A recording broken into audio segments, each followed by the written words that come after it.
Shri Gayatri tours and travels Chardham yatra complete travel plan. Palnadu జిల్లా మాచర్లలో TDP శ్రేణులు రెచ్చిపోయాయి. YCP కార్యకర్తలపై TDP శ్రేణులు దాడి చేశారు. 2వ వార్డులో రాడ్లు కర్రలతో విచక్షణంగా దాడి చేసినట్లుగా కూడా తెలుస్తూ ఉంది. చంద్రబాబు వెన్నుపోటుకు 2 ఏళ్లు అనే కార్యక్రమానికి హాజరయ్యారనే కారణంతోనే వాళ్ళ మీద దాడి చేసినట్లుగా ఆరోపిస్తున్నారు. వైసీపీ కార్యకర్తలు తమ్మిశెట్టి మంగమ్మ, శ్రీహరి వీళ్ళు ఇటు టీడీపీ 2 ఏళ్ల పాలన విజయోత్సవ కార్యక్రమాలు నిర్వహించే సమయంలో వైసీపీ 2 ఏళ్లు వెన్నుపోటు అనేటువంటి కార్యక్రమాన్ని నిర్వహించింది. ఇక ఈ కార్యక్రమానికి కార్యకర్తలు పెద్ద ఎత్తున వెళ్లారు. దీంట్లో వైసీపీ కార్యకర్తలు పాల్గొన్నారనేటువంటి కారణంతో ఇక్కడ ఉన్నటువంటి టీడీపీ కార్యకర్తలు తమ మీద దాడి చేశారంటూ ఆరోపిస్తున్నారు. దీంట్లో ఈ దాడిలో వైసీపీ కార్యకర్త మంగమ్మ కుడి చేయి విరగ్గా శ్రీహరికి కాలు విరిగినట్లుగా తెలుస్తోంది. ఇక బాధితుడిని నర్సరావుపేట ప్రభుత్వ ఆసుపత్రిలో జాయిన్ చేసి చికిత్స అందిస్తున్నారు. అయితే ఈ విషయం మీద పోలీసులకు కంప్లైంట్ ఇచ్చినా పట్టించుకోవటం లేదని బాధితులు వాపోతూ ఉన్నారు. తమకి ఈ పరిస్థితి తీసుకొని వచ్చినటువంటి బాధ్యుల మీద కఠిన చర్యలు తీసుకోవాలని బాధితులు అయితే డిమాండ్ చేస్తూ ఉన్నారు. మేము పలానా వైసీపీ వాళ్ళని మొన్న మా పిన్నెల్లి రామకృష్ణారెడ్డి గారు ర్యాలీ పోయామన్నా పోతే మేము పోయొచ్చాక నిన్న ఏం జరిగిందంటే ఆదివారం పూట నైట్ వాళ్ళు తాగొచ్చి మీ అందరం టీడీపీ అయితే మీరు ఒక్కలేంద్ర వైసీపీ నాకు అడకల్లారా అని ఇళ్ల మీదకి వచ్చి తాగొచ్చి పిల్లల్ని కమ్మించి వాళ్ళు చాలా మంది చంపేత్వంగా మీరు అసలు ఎక్కడ ఉండొద్దు వాటిలల్లో కూడా అని బెదిరించి ఇంకా కొట్టి చంపబోయారు. 4 బ్యాచ్లు అయింది. మా పిన్న వాళ్ళు వస్తే మా పిన్న చెయ్యరగొట్టారు. తీరగొట్టింది కాక ఇంకా మళ్ళీ ఇప్పుడు ఇళ్ల దగ్గర ఉండి మీరు వచ్చినా కానీ మిమ్మల్ని చంపేస్తామని బెదిరిస్తున్నారు. పారిపోయారని చెబుతున్నారు. బెదిరించిన వాళ్ళు ఉప్పుతల్ల వెంకటేశ్, ఉప్పుతల్ల సీను, ఉప్పుతల్ల బుల్లికొండయ్య, ఉప్పుతల్ల వెంకట్రావు, బేరంగుల నరసింహరావు, బేరంగుల వెంకటేశ్వరరావు,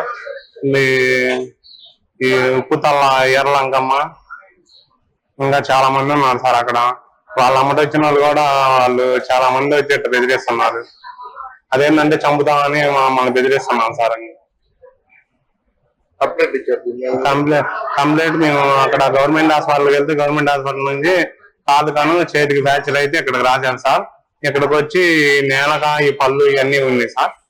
అయితే ఇక్కడికి వచ్చి ట్రీట్మెంట్ తీసుకున్నాం. రేపు హాస్పిటల్ చూసి ఆరోగ్యశ్రీ అయ్యాక చేస్తాము. వాళ్ళు పార్టీ మేము వైసీపీ అని కొట్టారు సార్. ఇక ఈ అంశం గురించినటువంటి డీటెయిల్స్ మా ప్రతినిధి సత్యాన్ని అడిగి తెలుసుకుందాం. సత్య, ఈ వైసీపీ అంటే వెన్నుపోటు కార్యక్రమానికి హాజరైనందుకు గాను ఇటు కార్యకర్తల మీద, వైసీపీ కార్యకర్తల మీద టీడీపీ కార్యకర్తలు దాడులు చేసినట్లుగానైతే ఆరోపణలు వినిపిస్తున్నాయి. మరొకవైపు పోలీసులు తమ కేసును నమోదు చేసుకోవటం లేదు అంటూ కూడా వారు వాపోతూ ఉన్నారు. పూర్తి డీటెయిల్స్ ఏంటి? మాచర్ల 2వ వార్డు నిన్న రాత్రి అయితే వారు వెన్నుపోటుకి 2 ఏళ్లు కార్యక్రమంగా ఇక్కడ వైఎస్ఆర్సీపీ ర్యాలీకి వెళ్ళినందుకే లేదా కత్తులతో రాళ్లతో దాడి చేశారని కూడా అయితే బాధితులు అయితే చెబుతున్నారు. అంటే చుట్టుపక్కల మొత్తం టీడీపీ వాళ్ళే ఉన్నాము, ఇక్కడ మీరేతురా నా కొడకలారు మీరు వెళ్ళటం ఏంటనే విశ్వాసాలు కూడా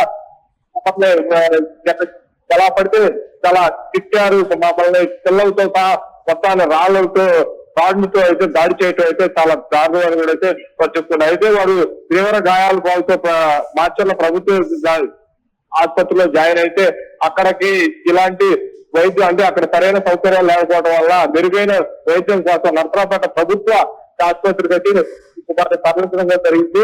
వారితో మాట్లాడే ప్రయత్నం కూడా చేస్తాం. వారు మాట్లాడే స్థితిలో కూడా అయితే ఉన్నారని మనం చెప్పుకోవచ్చు. అయితే మాచర్లలో మాత్రం వైసీపీ కార్యకర్తల మీద టీడీపీ కార్యకర్తలు రాళ్లతో ఇలా దాడి చేయటం కూడా పిన్నెల్లి రామకృష్ణారెడ్డి స్పందించి కూడా ఇలాంటి చర్యలు చాలా దారుణము. ఒక్క మాచర్లలోనే కాకుండా ఆంధ్రప్రదేశ్ రాష్ట్రంలోనే రెడ్ బుక్ రాజ్యాంగం నడుస్తుంది. ఈ అంబేద్కర్ రాజ్యాంగం నడవట్లేదు, ఓన్లీ రెడ్ బుక్ రాజ్యాంగమే నడుస్తుంది. రేపు 2029లో మాత్రం మేము అధికారంలోకి వచ్చిన తర్వాత ఎవరిని కూడా వదిలిపెట్టమని కూడా అయితే పిన్నెల్లి రామకృష్ణారెడ్డి. అయితే పోలీసులకి ఇందులో మాత్రం పోలీస్ కేసు కూడా అక్కడ వాళ్ళు మాచర్లో ఉన్నప్పుడు కూడా అక్కడ ప్రభుత్వ ఆసుపత్రిలో ఉన్నప్పుడు కేసు రాసుకుంటారు. అలాంటి కేసుకు సంబంధించి కూడా ఎవరూ రాలేదు. వైద్యులు మాత్రం ఇక్కడికి మెరుగైన వైద్యం కోసం మాత్రమే నర్సరావుపేట పంపించారు మమ్మల్ని, కేసు కూడా అలాంటిది ఎక్కడా రాసుకోలేదు. మేము వైసీపీ అని పోలీసులు కూడా మా దగ్గర కేసు కూడా ఎక్కడ నమోదు చేసుకోవట్లేదని కూడా బాధితులు అయితే చెప్పడం జరుగుతుంది. Right, thanks for the details Satya. ఇక టీడీపీ కార్యకర్తల దాడిలో గాయపడినటువంటి వైసీపీ కార్యకర్తలు మంగమ్మ అదేవిధంగా శ్రీహరి వాళ్ళిద్దరూ కూడా చికిత్స పొందుతూ ఉన్నారు. అయితే తాము వెన్నుపోటు కార్యక్రమానికి హాజరైనందుకు గానే ఆ చుట్టుపక్కల ఉన్నటువంటి టీడీపీ కార్యకర్తలు తమ మీద దాడి చేశారంటూ వాళ్ళైతే ఆరోపిస్తూ ఉన్నారు. మరొక వైపు మేము వైసీపీ కార్యకర్తలు అవటం వల్ల పోలీసులు కంప్లైంట్ ఇచ్చినప్పటికీ కూడా వాళ్ళు పట్టించుకోవట్లేదు, మా కంప్లైంట్ ను స్వీకరించట్లేదు అంటూ వారు చెప్తూ ఉన్నారు.